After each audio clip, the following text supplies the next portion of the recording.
We continue now at the top of Daf Ayin Amud Aleph and Mesechet Kesuvos. This is Kesuvos Daf 70a.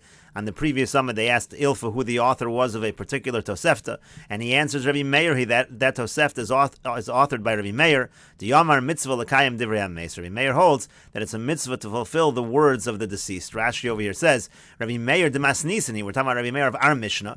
The Yamar yasa shlish mashahu shlish biyado. It said in our Mishnah that if the father had deposited the money with a third party, the third party should do what he was instructed, and even if the wife says she wants the money to go to her husband, let him invest it however he wants, we don't listen to her. That's the idea of mitzvah l'kayim divrei hameis, and that's the same thing over here. We're talking about a situation where the father left specific instructions in terms of how much money to provide for his sons until they grow up and they get the entire Yerusha, and we say mitzvah l'kayim divrei hameis.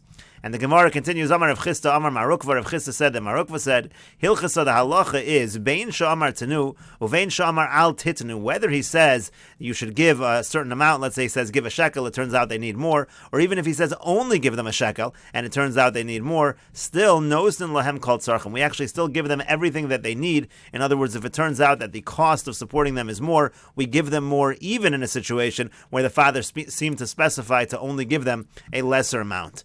And so the Gemara asks on that, Hakayim alon halacha k'Rabbi Meir, the Yomer mitzvah l'kayim divrei hameis. But one second, don't we hold like Rabbi Meir that there is a mitzvah l'kayim divrei hameis, and therefore if he said to only give them a certain amount, that's all we should give?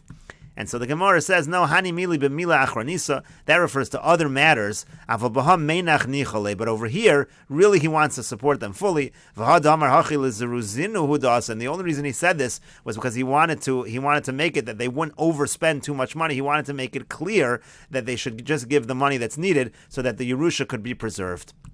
Rashi over here says, the father wants them to get all that they need. The idea is, again, they should go after the mizonos that they need, but they shouldn't take more than they need. That was just a way to encourage them in that regard. So that's the reason he said that, but again, he really does want that they be fully supported.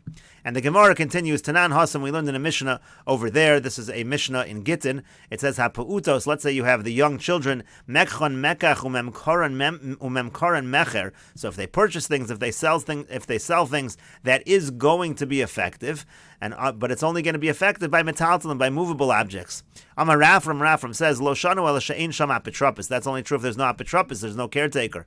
Avol yesham apotropos, but if there's somebody, if there's a caretaker, ein mechon mekach v'ein memkarim mecher. So then their purchases are not going to be purchases, and what they sell is not going to be sold because everything really is in control of the apotropos.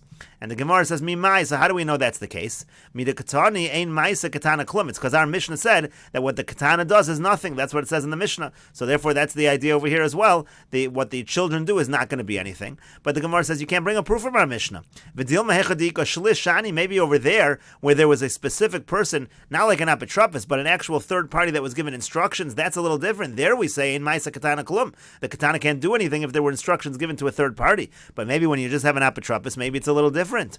And so the Gemara says, no, im kain lisni avol b'katana yasa shlish, mashahu shlish biyadu. If it was only a halacha by a shlish, then it should have said that by a katana, the shlish should do, the third party should do whatever he was instructed. My ein maisa katana klum. What does it mean that what a katana does is nothing? Shma mino afilu bialmi. You see that it applies even in other situations as well, and that's what we're saying over here, that the mekach and the memkar are not going to be effective. And Rashi over here says, Ha'pu'utos tinokos b'nei tesha u'shmona kedamrina b'hani zaken. These are children who are like 8 or 9 years old. That's what we say Mesechet Gittin. B'metaltali dafka, that's only by metaltalin. Afal b'mekarkoi, but when it comes to land low, then it would not be good. Ad sheyaviu shtei saros, they have to be adults. Or ad sheyeh ben esrim, either they have to have 2 saros, or they have to be 20 years old. Let's say they don't have the signs of maturity. Apotropos sheminu avi yisomim o bezdin. Let's say you have an apotropos that was appointed by the father of the orphans, or appointed by the bezdin. So then already what they do is nothing. So then we say the reason is because the Mishnah says that what the katana does is nothing. But the Gemara says maybe it's different. Shani hacha de'ika shlish. Maybe it's different where you have a situation of a third party, shenishtalish lakach, who was actually given instructions. And and it was told what to do with the money. But an apotropis really is just there to do what the Yisomim need for whatever is needed. If the putos decide to sell something, that doesn't mean they're going against the instruction of the deceased. And the apotropis also might sell things in order to give them mizono. So therefore, again, maybe an apotropis is different than a shlish. And so then the Gemara says, no, im kain the shlish dafka, if it was only halacha by a shlish, but time lefisha pershalo likno sada lisni yasa shlish. If the reason was because of a specific instruction given to purchase a particular field, that's what it should have said. And therefore we see, no, diafilo bialma, b'malkam apotropis, anytime there is any kind of apotropis, the dummy kitsas l'shlish, and apotropis is a little bit like a shlish, so then we say, ein maisa katana klum, that which the minor does, be nothing. Hadron aloch metzias o isha. This is the end of the 6th parak of Mesechet Kesubos. If you're enjoying this channel and these videos, please like, share, and subscribe, and please take a look at the description box below to see how you can support this channel. And we will now begin the 7th parak of Mesechet Kesubos. And the Mishnah says, Hamadir es ishto melehanos lo ad lamed yom yamid parnis. Let's say a person makes a neder, and he says that his wife is not allowed to derive any benefit from him. So for 30 days, he should set up somebody to support her. Yes or mikan, but more than that, yotzi v'iten ksuba. He has to divorce her and give the ksuba. Rashi over here says, Hamadir sishto melehanos lo ein hanoas tashmisho nesar oleh. Now, in terms of tashmish, in terms of relation, that's not an issue. Dameshubadla, he's obligated. Hilkach b'shvil tashmish ein lanu lechufo lahotzi v'liten ksuba. Therefore, because of that, that's not a reason to force a divorce and force him to give the ksuba. V'hanoas mezonos. Now, what about the mezonos? Isn't that also something he's obligated in? The Gemara parach v'meshubadla. The Gemara is going to ask about that. Isn't he meshubad? And the Gemara will discuss. Yamid parnes shliach sheyefarnesena. Again, he should appoint a shliach in order to support her for that 30 days, and if it's more than 30 days, again, he has to divorce her. And the Mishnah continues, Rabbi Yehuda Omer, Rabbi Yehuda says, B'Yisrael chodesh echad yikayim. If it's a Yisrael, meaning as opposed to a Kohen, so then 1 month it can be that way. Ushnayim yotzi, but 2 months he has to divorce her, v'yitein ksuba, and give the ksuba. But Kohen, if it's a Kohen, shnayim yikayim, he should stay married for 2 months, ushlosh, and then when it's 3 months, yotzi v'yitein ksuba, then he should divorce her and give the ksuba. Rashi over here says, B'Yisrael, im Yisrael hu sheyachol lahachzer eskrusha. So the point is, a Yisrael, let's say he does get divorced, and then they regret it later, they want to get remarried, so he's able to remarry her. So therefore, by Yisrael, it's okay even after 1 month to say that they're going to divorce. However, with a Kohen, when it comes to a Kohen, Shim Yigor Sheno lo yuchal lachzira, by a Kohen, if there's a divorce, he can't remarry her because a Kohen cannot marry a divorcee.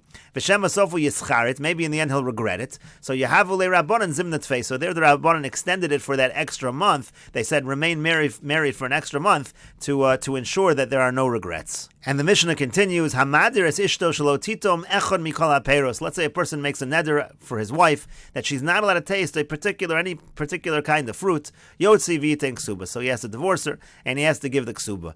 Rashi over here says, Echad mikol haperos konem pri ploni olai. Says there's a konem. They're prohibited the fruits of so-and-so against me. V'hu kayim lan, he maintains, she's that neder, he maintains that neder. And the Mishnah continues, Rabbi Yehuda Omer, Rabbi Yehuda says, Be Yisrael, if you're talking about a Yisrael, Yom Echad Yekayim, for 1 day he can maintain the marriage, Shnayim, if it's already 2, Yotzi v'yitein ksuba, he has to divorce her and give the ksuba.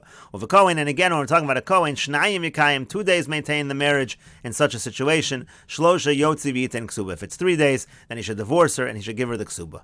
And the Mishnah says, Hamadir es ishto shelo teskashet b'echad mikol aminim. Let's say a person makes a neder for his wife that she's not allowed to adorn herself with any one of the particular kinds of perfumes. Yotzi v'yitein ksuba. Again, he has to divorce her and give the ksuba in that case. Rabbi Yossi says, Ba'anius shelo nasan kitzva uva'ashirus shloshim yom. If you're talking about a situation where the woman is poor, so then we say that if he didn't make a set amount of time for this neder, so then he has to divorce her. And by ashirus, by a woman who is wealthy, so then it's 30 days, and if it's more than 30 days, so again, then he has to divorce her. And Rashi over here explains, Shelo teskashet b'echad mikol aminim. Again, she shouldn't adorn herself with any kind of perfume. Konem bosem ploni olai, meaning a specific perfume. She's saying, I'm not going to get benefit from v'hu kayim lo, and again, he maintains that neder on her behalf. Ba'aniyos shelo nasan kitzva. So if you're talking about b'isha aniyah, a poor woman, im lo nasan kitzva l'davar ad masai asur left, there was no set amount of time until when this is prohibited. Hu diyotzi v'yitein ksuba. That's when he divorces her and gives the ksuba. nasan kitzva tamtin arososman, but if he gave a time where it expires, so then you just wait until that particular time.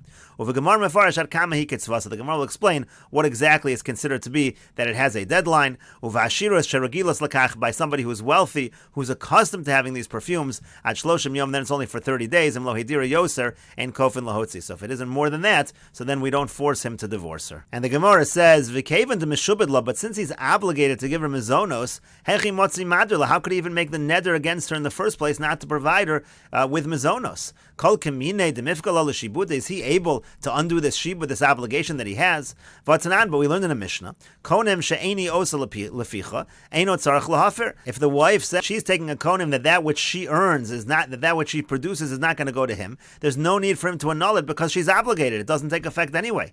Alma, we see, kevan the meshab delay, since she's meshubed him, lav kol kamino demifkal l'shibud, she's not able to undo the shibud.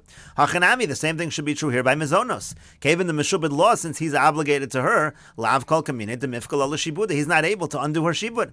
And so the Gemara says, no, since he's able to say to her, he could say, you have earnings, take the earnings, I won't take your earnings, you can take your own earnings, and then I won't provide you with mizonos. That's something he is able to say to her, and we'll continue with this discussion in the next video on Daf Ayin Amud Beis.